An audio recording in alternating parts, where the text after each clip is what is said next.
plus mon bras de levier est long, moins j'aurai besoin de mettre de force pour lever ce qui est en face.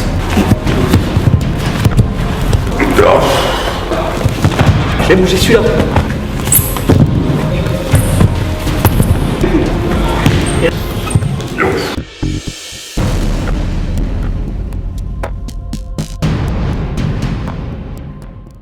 Comment fonctionne un levier et comment l'appliquer en combat? J'ai un point d'appui et je vais mettre de la force. Et en appuyant une force, ça va lever une autre partie. Quels sont les éléments hyperdimensionnants? Si je vais ici, d'accord, plus mon bras de levier est long, moins j'aurai besoin de mettre de force pour lever ce qui est en face.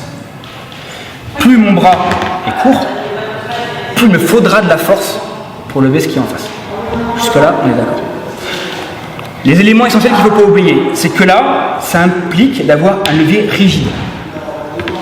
Important de verra après en mode combat ce que ça donne. Si je prends un fouet, vous voyez bien que là, d'accord. Donc si vous voulez faire un levier sur un bras et que le bras est mou, ça ne marchera pas. Il faudra d'abord voir comment est-ce qu'on arrive à bloquer les chaînes articulaires pour avoir une zone suffisamment dure. Si on fait un levier uniquement au niveau du cou, il n'y aura pas de bras dur. Par contre, si on arrive à embarquer en même temps la colonne vertébrale, elle est suffisamment rigide pour pouvoir appliquer un vrai effet de levier. Quand on prend un ciseau, d'accord, le ciseau, le bras de levier est court. C'est largement suffisant. Parce qu'en fait, après, j'ai des lames et je coupe du papier. Maintenant, je passe le bec de perroquet, okay, ceux qui font du jardinage. C'est exactement l'inverse. Okay, le bras de levier est long et la zone pour couper est très courte. Je maximise mon effet de levier. Et en fait, l'effet de levier, c'est une négociation. C'est-à-dire que je vais, pour avoir le moins de force possible à mettre, j'aurai par contre plus de distance à parcourir. Je suis là, j'ai pas beaucoup de distance à parcourir. Là, j'ai 15 cm. Si je suis là, je n'ai aucune force, mais j'ai plus de distance à parcourir.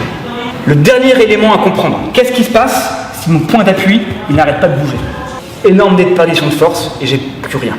Et très souvent, beaucoup de personnes en combat, il y a des forces contradictoires et le point d'appui bouge, ce qui fait que finalement, c'est de la force qui vient derrière. Donc ce point-là, effectivement, c'est important de savoir bloquer la zone.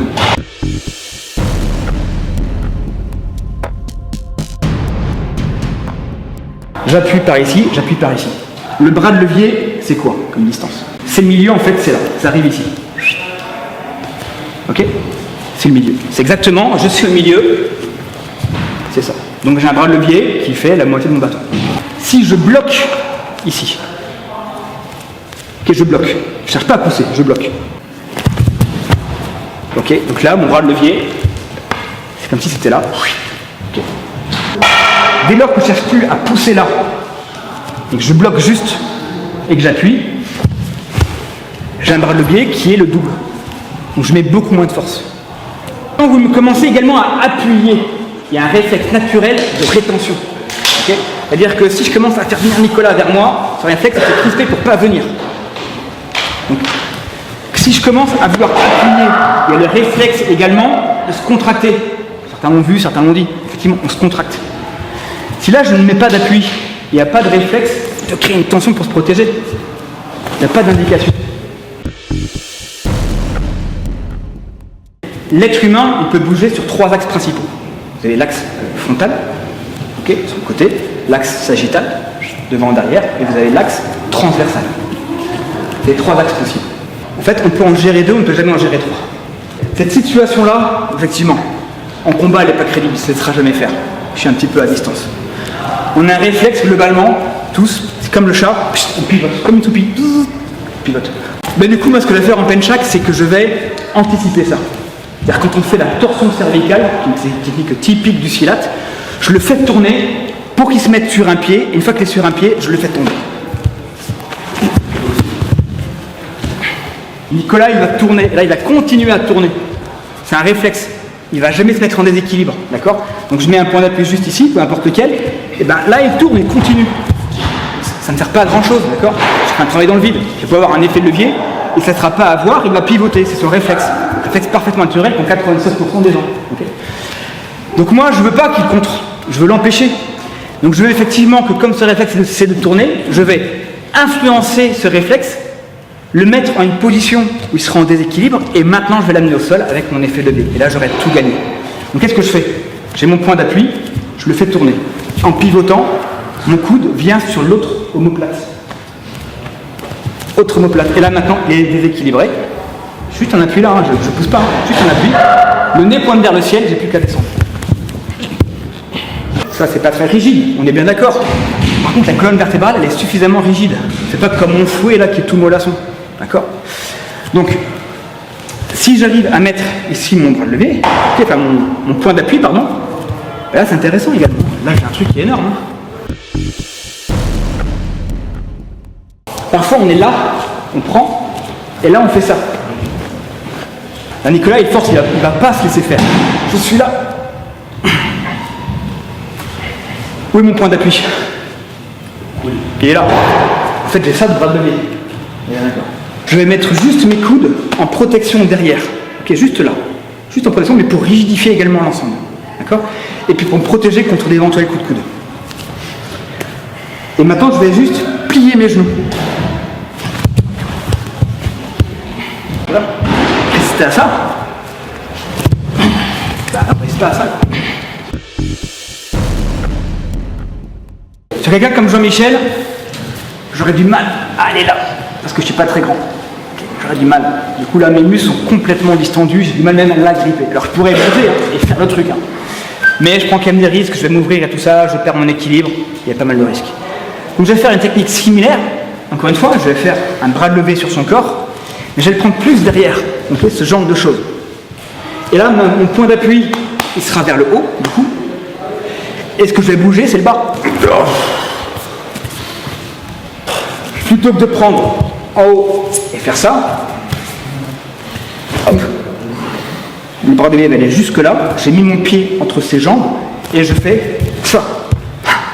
Mais là je bouge pas. Et il tombe. Il part ici et là, réflexe, ils vont appuyer avec l'épaule et ils vont tirer avec leurs bras au niveau du pied. D'accord? Donc quand je fais ça et que je tire, où est le point d'appui? Le point d'appui, il est au milieu, il est en gros au niveau du genou. Là. Oui, ça va marcher, on force. Si c'est en hyper extension, oui, ça va marcher. Plutôt que de dire je ramène ça et je pousse, ou du coup mon point d'appui il est là, mon bras levé il est là, je stabilise ça, juste pour pas que ça bouge, j'appuie là. Peu importe que ce soit mon épaule, que ce soit le bras, que ce soit, on s'en fout. On comprend le concept, le bras de levier maximum. Donc je suis là. Ou bien l'inverse. D'accord? Il faut que j'arrive à bloquer à ce niveau-là et je vais bouger celui-là. Quand on fait ce type de choses, vous voyez? Là. Ce que j'ai intérêt à faire, ce n'est pas de faire un ciseau, c'est je stabilise, mais juste je stabilise pour pas qu'il enlève son pied. Et maintenant elle est le plus haut possible, ou même si je vais aller ici, et je pousse. Okay. D'un point de vue biomécanique, là j'ai beaucoup plus de force. Okay. C'est le même principe. Le même principe, je stabilise et je pousse. Beaucoup plus efficace que de faire les deux à la fois. Le bras il est un petit peu mou. Okay. Le fait de tourner le bras, ça bloque 1, 2, 3. Du coup maintenant, mon levier, il est rigide. Comme tout à l'heure mon bâton. Si le bras est tout mollasson, mon levier est tout mollasson. Okay. Je veux avoir un levier dur. Je transforme le mollasson en dur. Plutôt que de faire ça, j'appuie et je remonte. Ou du coup, point d'appui, encore une fois, il est au milieu. Je vais juste bloquer ici le bras. Et là, je vais appuyer. Je verrouille, je bloque. Et maintenant, je descends. On va faire l'inverse. Je peux tout à fait bloquer ici. Et maintenant, jouer sur ça. Je suis là, je bloque. Et je joue sur cet effet. Ça peut être votre corps, ça peut être n'importe quoi. Après, les techniques vont découler de ces concepts. Ok? Je verrouille. Et maintenant, donc, c'est plus ça qui avance, d'accord? C'est l'inverse. C'est ça que je vais reculer. Je pousse ou je tire. Ok, je verrouille ici.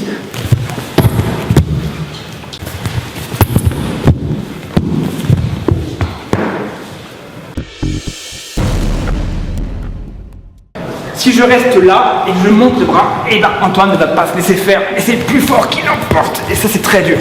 Pourquoi? Là, il n'y a pas de point fixe, tout est flottant.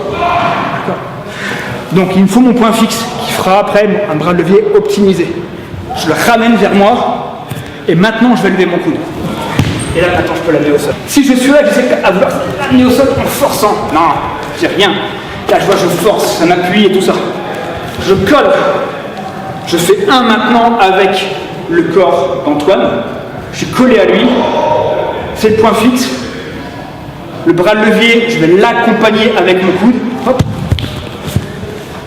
Et ça va le déstructurer. Donc toutes ces techniques, on est en combat, là, il va y avoir un bras, il va y avoir un morceau, tout ça, il y a plein de trucs à faire. Beaucoup de gens le font avec de la force. Si vous maîtrisez le principe de l'effet de levier, et ben ça marchera sans force. Okay, je suis là, je colle, je lève.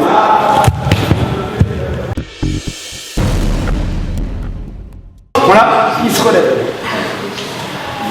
Là, j'ai aucun effet de levier. Dès lors que je vais commencer à prendre non pas à la base du cou, mais en haut du cou, lève-toi. Ok, il ne se relèvera pas. C'est très chiant pour lui. Et du coup, là, je vais pouvoir commencer à envoyer. Souvent, on intervient un deux, il y en a un qui prend les jambes et qui ramasse, et l'autre qui va pousser. Et ben, en fait, c'est une aberration. En fait, on perd la moitié de l'effet de levier. Un qui va essayer de ramasser les jambes, et l'autre eh ben, qui va l'amener au sol de l'autre côté. On est d'accord que le bras de levier, c'est la moitié du corps. L'axe d'appui, l'axe de rotation est là. Maintenant, il y en a un qui va se contenter de bloquer les pieds, vraiment d'aller par ici, ok, uniquement, mais qui ne fait rien, il n'apporte aucune force, c'est juste un point fixe de pivot. Et l'autre, eh ben, il va prendre Jean-Michel et il va là-dedans. C'est beaucoup plus simple. Le bras levé fait le double et c'est un peu contre-intuitif. C'est comme je vous disais tout à l'heure, on a souvent tendance à vouloir ramasser les jambes, alors qu'en fin de compte, on double le bras levé avec beaucoup moins de force, juste en bloquant le point d'appui.